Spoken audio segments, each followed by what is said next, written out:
three general categories of people who choose to be involved in coaching are basically in three stages of development.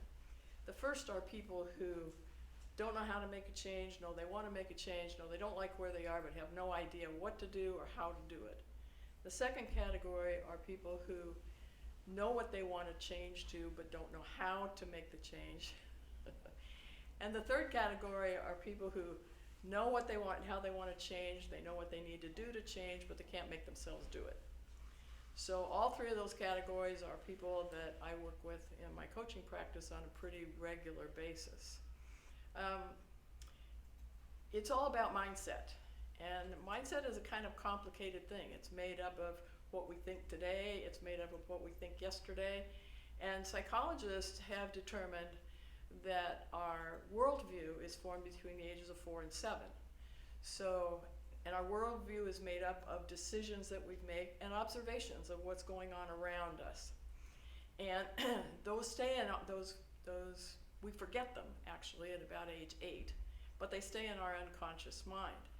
I believe that we come onto this planet as whole and complete beings.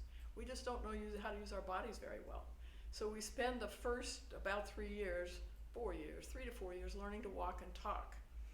And during that time, we don't have very much negative mindset. We have very few ideas that we can't do anything. In fact, some of my favorite people are 3-year-old boys. They're little trucks.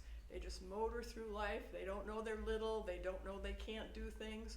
They just go do things. Somewhere along the way, they begin to get some other messages. It's usually around 4 or 5.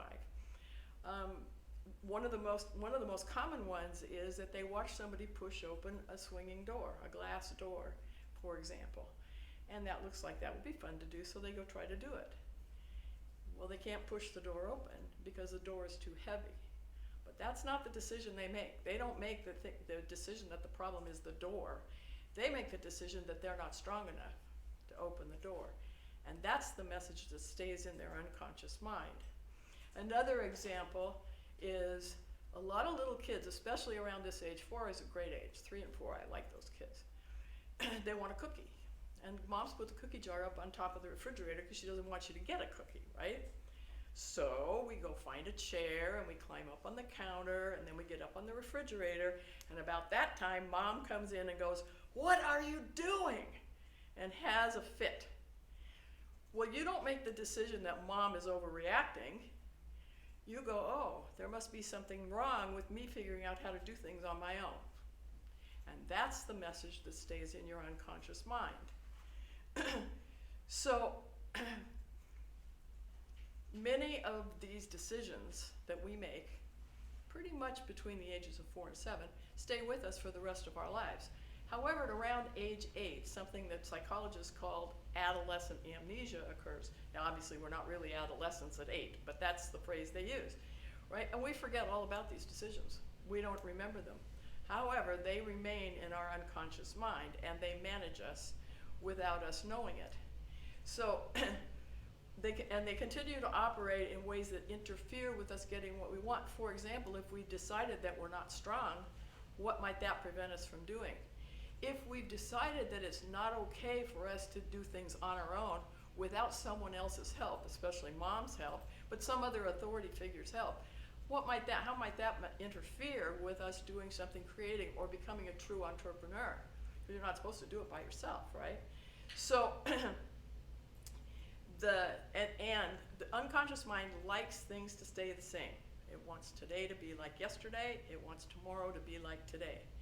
So when you try to change, even good change is a struggle for the unconscious mind. The unconscious mind shows up in our lives this way. You don't know what you're doing. Who do you think you are? You're not smart enough to do this.